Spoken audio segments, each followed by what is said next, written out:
Hola jóvenes, me da mucho gusto poder saludarlos en este inicio de semestre, en esta primer clase que vamos a tener de manera virtual.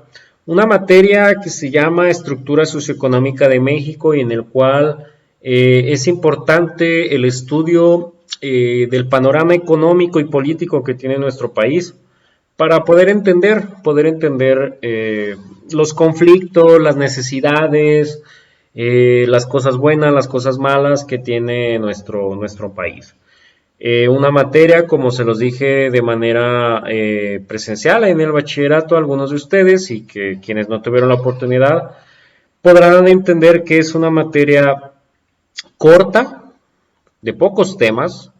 Si tú tienes la oportunidad de ver el video que te dejé ayer jueves, de presentación de la materia, vas a poder darte cuenta que son pocos temas, pero que, como se los comenté a varios de ustedes, es una materia que en su primer parte es un poco complicada, porque vamos a estudiar algo que pues no podemos ver, no podemos palpar, pero sin embargo existe, y que es el sistema económico capitalista.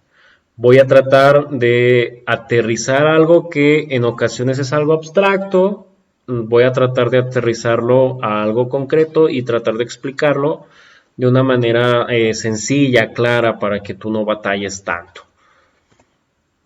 Les recuerdo el video de presentación de la materia que subí el día de ayer jueves, donde tú podrás encontrar el contenido de esta materia, que son 3 unidades, la forma de trabajo, que va a ser de manera totalmente virtual, alternando videos y videollamadas, así como la forma de evaluación. También podrás encontrar algunas recomendaciones que más que nada tienen que ver con la forma de hacer tus trabajos. Yo les ponía el ejemplo a varios de ustedes que eh, algunos compañeros el semestre pasado, por ejemplo, cuando les pedía una evidencia de la videollamada, pues solamente escribían los títulos de las diapositivas. No hagan eso, traten de abarcar de mejor manera y de mayormente posible todos los contenidos que veamos en el tema. Al fin y al cabo no es un tema tan extenso y que creo que lo podemos hacer de una manera sencilla. También otra de las recomendaciones era pues que participen más en las videollamadas y que participen sobre todo como ustedes lo son. La actividad 1. La actividad 1 comprende de la semana del 23 al 27 de agosto, que es la siguiente semana, y en el cual tú vas a realizar un esquema con lo visto en esta clase.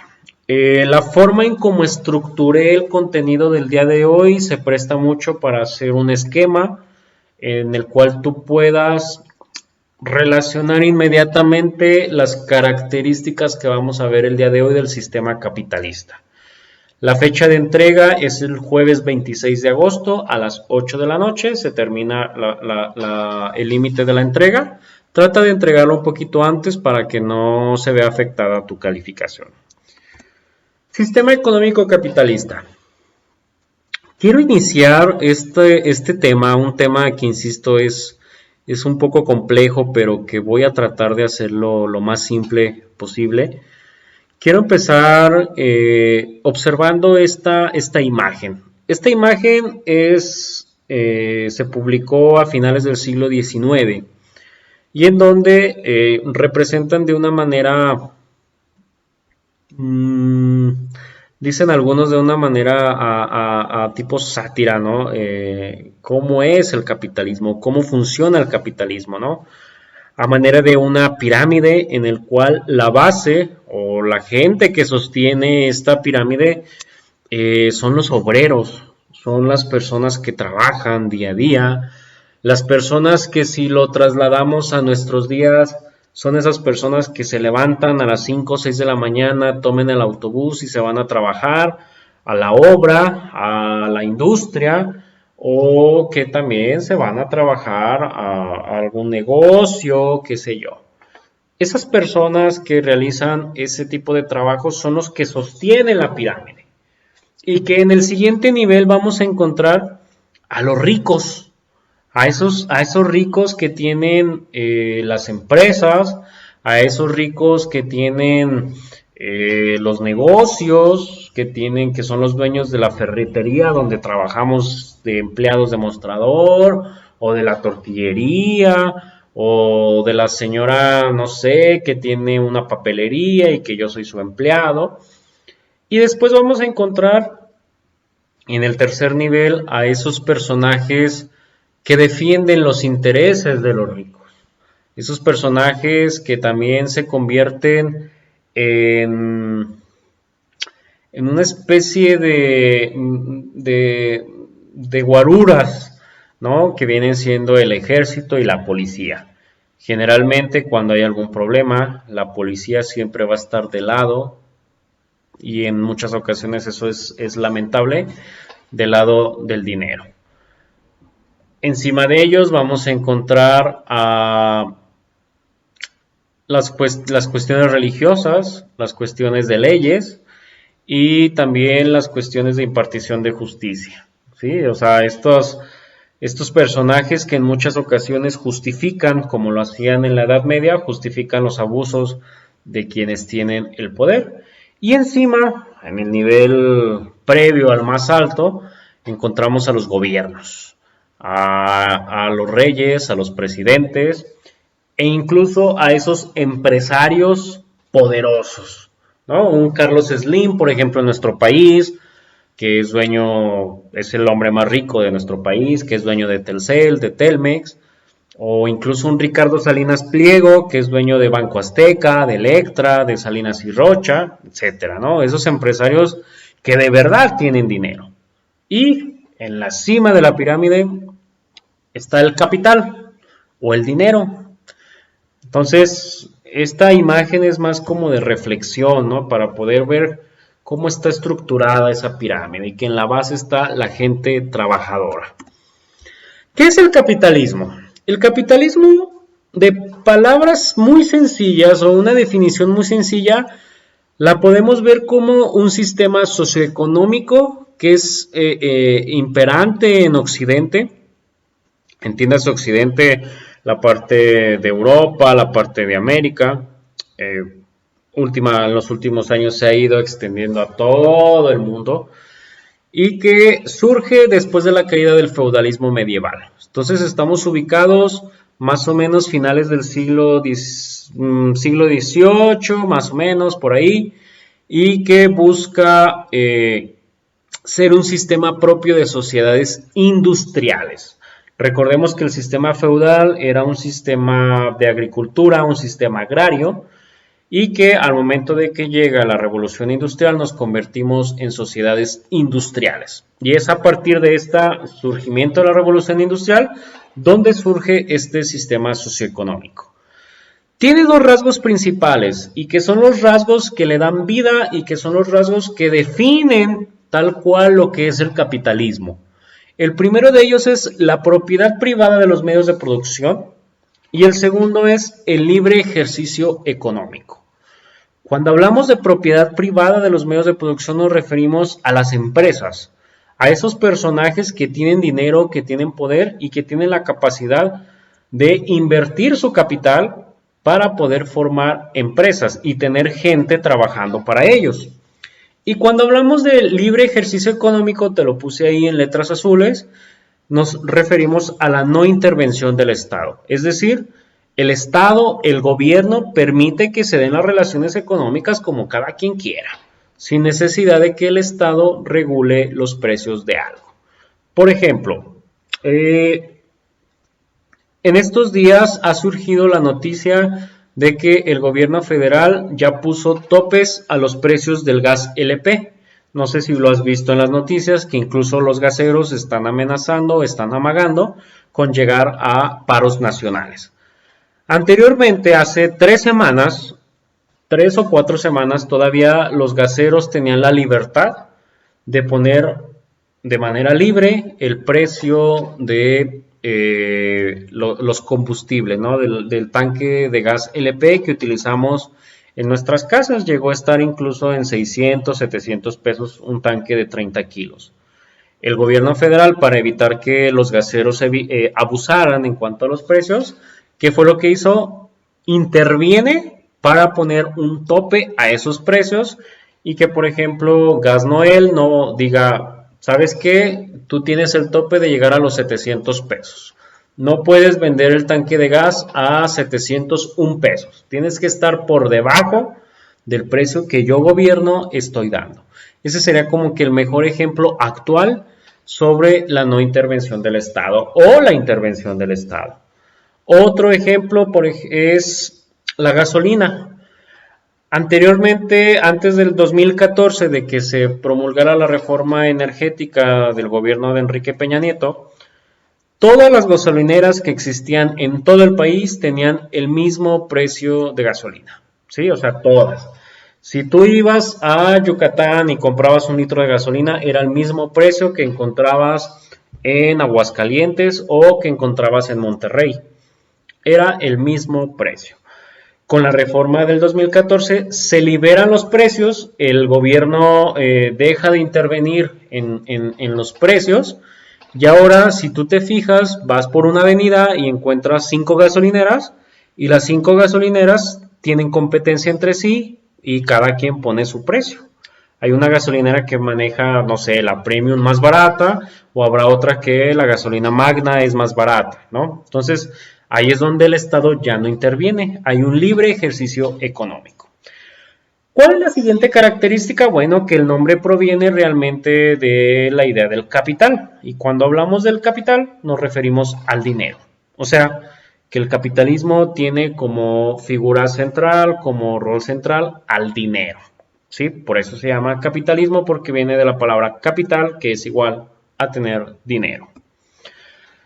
El dinero lo es todo en el capitalismo, ¿no? O sea, ya lo dijo nuestro amigo MC Dinero, dinero es dinero, dinero es dinero, aprende algo, dinero. El dinero lo es todo en el capitalismo. Si tú no tienes dinero en este sistema económico, se va a escuchar feo, pero no eres nadie. O sea, no existes, ¿sí? ¿Por qué? Porque el dinero marca la medida de intercambio de bienes y servicios. Y también el dinero se obtiene de diferentes formas. Las tres más importantes o las tres más clásicas, por así decirlo, es primero con remuneración del trabajo. Si tú trabajas, tú tienes dinero. Si tú te la pasas acostado en tu cama, si tú te la pasas de flojo jugando o viendo la televisión, no vas a tener la oportunidad de tener dinero. Tienes que trabajar para poder obtener ese dinero. Ese es el primer punto para obtenerlo. El segundo, nos dice la teoría proveniente de las rentas. ¿Esto qué quiere decir? Nos habla de aquellas personas que tienen propiedades y que tienen la facultad o la facilidad de rentar sus inmuebles y de esa forma obtienen dinero. La tercera es como resultado del riesgo y la inversión. Esto es en caso de los empresarios y de los emprendedores, de esos personajes que tienen empresas, que tienen negocios y que le dan trabajo a otros. Entonces, estas son como que las tres formas más clásicas, por así decirlo, de obtener el dinero y que ya cuando tú obtienes ese dinero, lo que nos lleva a un segundo punto es a un sistema salarial y a un sistema de precios. ¿Qué quiere decir esto? Que hay relaciones de producción, relaciones de trabajo, de consumo de bienes y servicios. De esta manera, todos los individuos van a consumir la cantidad de dinero que lo que producen les permite. Es decir, si tú tienes un trabajo y ganas 1,000 pesos a la semana, tú vas a consumir una cantidad menor a esos 1,000 pesos. ¿Sí? Todos, siempre la sociedad entera lo que va a buscar es obtener un beneficio o un ingreso económico mayor a los egresos. ¿Qué quiere decir? Que tus ingresos tienen que ser mayores a lo que tú gastas para que tengas un excedente de capital y con eso puedas consumir, invertir o ahorrar. Repito, la sociedad capitalista, ¿qué es lo que busca? Que tú trabajes, que tú obtengas un ingreso de dinero, 1,000 pesos a la semana, y que tú puedas gastar menos de esos 1,000 pesos para que lo que te sobra lo puedas ahorrar. ¿Sí? Esa es nuestra vida. y toda nuestra vida hasta que ya no estemos en este mundo terrenal se va a resumir a esto. Trabajas o en el mejor de los casos tienes propiedades o tienes una empresa que te permita obtener dinero, gastas una cantidad menor a la que tú ganas y el sobrante lo vas a ahorrar o a invertir. Esa es la historia de la vida en el sistema capitalista. Por eso es a veces tan feo, porque hay ocasiones en las que hay emergencias, como por ejemplo una emergencia médica. Si tú ganas 1,000 pesos a la semana y te enfermas y no estás asegurado, no estás en el IMSS, tienes que ir a un médico particular, pues es probable que en una ida al médico te gastes más de lo que ganas en una semana. Y es ahí donde las familias, donde los individuos empiezan a endeudarse, se ven en la necesidad de pedir algún préstamo o de pagar con la tarjeta de crédito, qué sé yo, y es donde empiezan las deudas y es donde empieza la cosa fea del capitalismo. Pero eso lo podremos ver más adelante, ¿sí? Entonces, esta diapositiva que quede bien claro, ¿no? O sea, la ley es la ley de la vida en el capitalismo. Tú vas a trabajar para obtener una remuneración por ese trabajo, lo vas a gastar de tal manera que te quede un sobrante y ese sobrante lo vas a ahorrar. Otra de las cosas raras que tiene este sistema capitalista y que es por lo que les digo que parece algo muy ambiguo, que no tiene forma, es algo que se llama la mano invisible. La mano invisible es un concepto que lo crea Adam Smith en su libro La riqueza de las naciones y que Adam Smith, es considerado el padre del capitalismo, ¿no? Él habla de esta mano invisible que permite que el capitalismo se autorregula. La manera más práctica o más simple de explicar esta mano invisible es a través de la relación entre la oferta y la demanda. Los productos más demandados se van a encarecer. Y cuando hablamos de encarecer es de que o se escasean o simple y sencillamente son más caros. Y los productos menos demandados se van a abaratar. ¿Por qué? Porque va a haber mayor inventario de ellos.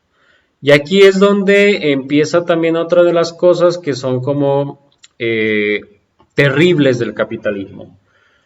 Te voy a poner un ejemplo. El precio de la tortilla. No sé si alguno de ustedes lo sabían, pero si no ya lo van a saber. Mi familia tiene una tortillería. Y si se han fijado, en los últimos meses el precio de la tortilla ha ido incrementándose constantemente, ¿no? En algunos lugares ya está en 20, 21 pesos el kilo de tortillas. ¿Qué pasa? Y aquí es donde nos vemos en el tema de los productos más demandados, se van a encarecer. En este caso, el encarecimiento o el aumento en el precio de las tortillas se da porque no llovía. O sea, nuestro país estaba pasando por una época de sequía muy fuerte, no había lluvia. ¿Y qué es lo que hacen las grandes empresas que manejan la venta, la compra-venta de maíz? Esconden el maíz, lo guardan, no lo sacan y sacan solamente de ahí de 1 a 2 toneladas por tortillero, ¿no? Entonces, al esconder este maíz, obviamente se va a escasear y por consecuencia su precio va a aumentar. Por eso actualmente el precio de la tortilla está muy, muy alto y es precisamente por esa época de sequía que no daba como que, vamos, se cae en una especulación de que todo el año no va a llover y prefieren mejor esconder el maíz y lo van sacando ahí poco a poquito y eso produce que se encarezca y que por consecuencia suba su precio. Otro ejemplo que no tiene, que es otra visión a este encarecimiento es, no sé, un celular. Un celular, por ejemplo, un iPhone. Sale el iPhone 30X Pro, qué sé yo. Y cuando va a salir este producto, obviamente existen pocas unidades. Y su precio es muy, muy, muy alto. Obviamente hay pocas unidades, pero hay mucha demanda. Entonces, esto provoca que se encarezca el iPhone 30 Pro X, no sé qué, y produce que esté muy caro, sea muy, muy caro. Pero, conforme van pasando los meses, conforme va pasando los días, empieza a haber mayor producción de iPhone y también surge a lo mejor el modelo iPhone 40X YZ y eso provoca que el iPhone 30 Pro pues ya no sea demandado y por consecuencia su precio sea bajo. Y creo que eso todo lo hemos vivido, a lo mejor ustedes se han dado cuenta, un celular que compramos en 10,000 pesos, que acaba de salir, al medio año o al año ese celular lo encontramos en 8,000 pesos y a lo mejor en 2 años lo encontramos en menos de 5,000 pesos. Y eso es porque los productos empiezan a ser menos demandados, empiezan a haber mucho inventario en las tiendas y por consecuencia se abaratan. Otro ejemplo sería una chamarra. Tú vas a una tienda H&M y creo que sí se pronuncia o algo así. Y vas, por ejemplo, en esta temporada de calor, encuentras una chamarra y la encuentras en 200, 300 pesos. Obviamente la encuentras en un precio menor que si la compraras en temporada de frío. ¿Por qué? Porque ahorita, pues, con este calor creo que ponerse una chamarra como que no es buena idea. Y sin embargo la tienen en inventario y necesitan sacar esa mercancía. Y es más fácil encontrar productos, por ejemplo, de invierno, muy baratos en las tiendas en esta época. Por consecuencia, en temporada de invierno vas a esas tiendas y vas a encontrar ropa de temporada de verano, primavera, verano a precios muy bajos. ¿Y es por qué? Porque necesitan sacar toda esa mercancía que se les quedó. No sé si me di a entender entre esta relación de oferta y demanda. Yo sé que a lo mejor va a sonar medio raro, pero la mano invisible existe. Y que, bueno, la siguiente semana que sea la videollamada, ojalá podamos responder todas esas dudas que están surgiendo en ti. Por último, sí, ya es la última diapositiva. Por último, de estas características que vamos a ver el día de hoy. El capitalismo también, al tener en primer lugar al dinero, al tener en primer lugar esas diferencias entre pobres y ricos, pues crea una sociedad dividida en clases sociales. Y estas clases sociales siempre van a ir de acuerdo al ingreso económico o a la posesión de capital o de propiedades de la sociedad. Según la mirada marxista, una mirada opuesta al capitalismo y que ojalá podamos tener clases en sexto semestre, que es cuando se ve marxismo, existen tres clasificaciones sociales, ¿no? La burguesía y la alta burguesía, que son precisamente los dueños de los medios de producción, los de grandes capitales de inversión, son la gente que tiene el poder. La clase trabajadora, que son estas personas que salen a trabajar todos los días, ya sean obreros, personas calificadas, profesionistas, técnicos, etcétera, pero que son los trabajadores. Y una tercera clasificación que son el lumpen proletarial, que es un sector improductivo de la sociedad, que son, por ejemplo, los ninis, esas personas que ni estudian, ni trabajan, ni hacen nada de su vida, pues ese es como un ejemplo muy palpable del lumpen. Entonces, de manera teórica podemos encontrar estas tres divisiones, ¿no? La burguesía y alta burguesía, la clase trabajadora y el lumpen. Cuando lleguemos a la tercera unidad, al tercer parcial, que veamos la demografía de México, vamos a encontrar que, por ejemplo, en México tenemos 6 clasificaciones de clases sociales y que la manera en cómo se hicieron esas clasificaciones pues son por cuestiones políticas, que a lo mejor antes de esa creación de seis clases sociales, perdón, pues nada más teníamos clase media, alta y baja, y que por ideas políticas creamos otras más para estadísticamente decir que vencimos la pobreza. Ya veremos al final cómo algunos políticos se las han gastado para hacer cosas divertidas, que cuando lo veamos les aseguro que nos va a dar coraje, pero que también nos va a dar risa, ¿no? De las ocurrencias que tenemos. Entonces, básicamente estas son como que las características principales del capitalismo. Espero no haberte reborujado ni haberme tardado tanto en el video.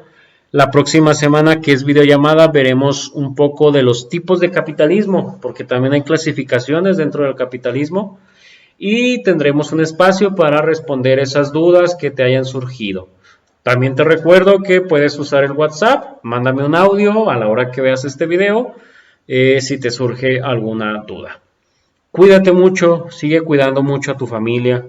Estamos en una época muy complicada de la pandemia, pero que bueno, tenemos que seguir cuidándonos y seguir con nuestra vida adelante. Cuídate, nos vemos.